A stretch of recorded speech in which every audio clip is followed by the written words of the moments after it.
Humans are by far the damn scariest species I've ever fought alongside. And I've seen all the famous ones in action. Skligari may have a fierce reputation, but beyond being built like brick shithouses and tapping into their weird instincts, they really aren't that impressive. They're strong, tough, and brutal, sure, but dumb as rocks when angry. A Blitelli is naturally the best crack shot of any war-capable species in the whole Union. Poke your head out even once, and they'll start drilling a hole through your cover from a mile away just as easily as if they were standing a foot away. Even then, they didn't scare me much. 7 large eyes are great for spotting things, and lightning reflexes help taking out sudden movements, but they can't move themselves around for shit. And without their big, bulky breathing gear, they'll suffocate in almost any environment that isn't filled with methane and sulfur. Some soldiers have said that there's nothing like a horde of Temerian mud runners to shake an enemy out of a defensive position. And yes, Temerians hit hard and fast over open terrain, reducing even permacrete to pebbles if you let them go on long enough. Turning isn't their strong suit, and if you bog them down with terrain, you have a turkey shoot. This all combines to why a species that's below average size, lacking both natural armor and armaments, and without any real standout senses can scare the crap out of someone like me, who's seen more engagement than some species have years to live. The first time I got to see the humans in action was during the Cryophonis War. Some reckless bastards had initiated first contact out of order and without Union Council approval. Turned out they'd run into a species of bioengineering arthropods, mistaking the readings for mechanical developments. We never did find out who it was that did it. By the time the first responders reached the source of the distress signal, the ship sending it out was half melted, and inside a bio-titan vacuum bug. Immediately, the Council approved a full extermination. With complete prejudice, this was only the 8th time this had ever been done in all the Union records. But the bugs had to go. I was already a senior combat NCO in the Union's 658th Bipedal Armor Division. If you don't know what that means, take a box for the pilot, slap arms and legs on it, now cover it with as much firepower as you can fit onto it, then add that much again on a backpack, then plate all that up with enough armor to just barely survive a supernova. That was what I fought in. The campaign was brutal. The damned bugs we were fighting were a ferocious hive mind, dead set on adding anything that wasn't pure rock or metal to their ever-growing pile of flesh. The team I was in charge of were all at least experienced with fighting different rebels, pirates, and other conventionally unconventional attackers before, but it was like something out of a nightmare.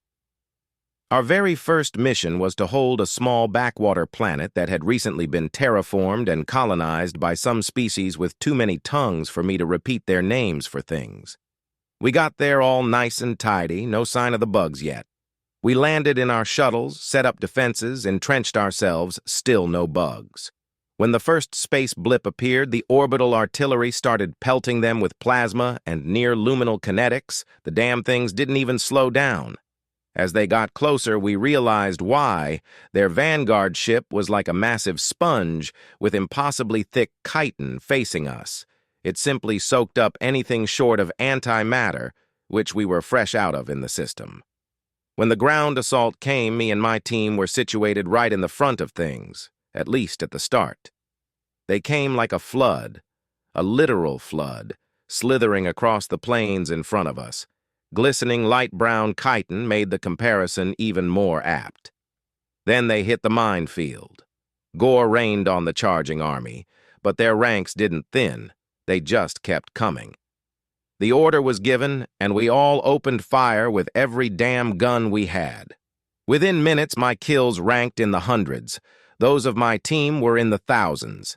The line was barely holding. Our mission had been to hold, preferably to keep hold of the planet entirely. But just in case that wasn't possible, the population was being dragged out of there, and a damn good thing that was. Hours went by. Our guns started jamming from overheating after having fired non-stop since the bugs landed. We were literally standing on hills of their corpses. But they still came, just as voraciously and as numerously as when their assault had begun. We were in some really deep fucking shit at that time, and I sent in a request to begin retreating. To my surprise, command approved. The last few shuttles were just about to leave, and after that, the planet would be bombarded from orbit by the few assets we still had there. It was around the time I heard the call come in from Ground Command that our last bombardment-capable starship had gone down, that they finally arrived. 15 ships dropped out of hyperspace in a polar orbit and broadcast to us all.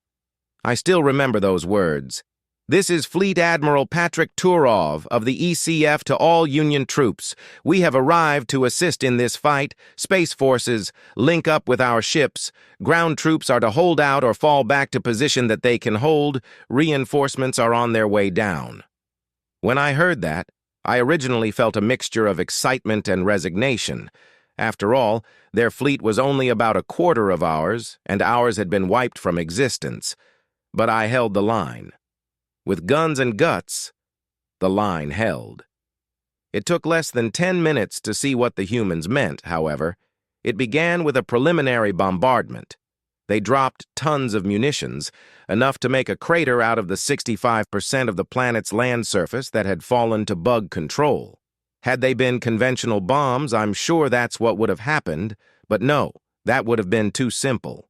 Instead, our visual sensors had to filter out the lights as billions of fluorine incendiary bombs lit up the horizon. A single bomb of the kind they dropped was enough to turn a small shielded warship into a smoking pile of boiled slag. Yes, boiled slag. Their shit's that fucking horrible. Once they had softened up their targets, the mad bastards proceeded to launch nearly as many pods towards the surface, each one holding a squad of drop troopers. Because they were completely crazy, the pods didn't actually land with the troops inside them. Instead, they got spit out about halfway through the atmosphere before the pod accelerated, making a nice crater for the squad to land in with their jump packs. Yes, you heard that right. Jump packs. The crazy idiots wouldn't just throw themselves out of their re-entry vehicle halfway down. They'd then slow their descent, start shooting, then they'd land, but they wouldn't stay there. No, that'd be the sensible thing to do.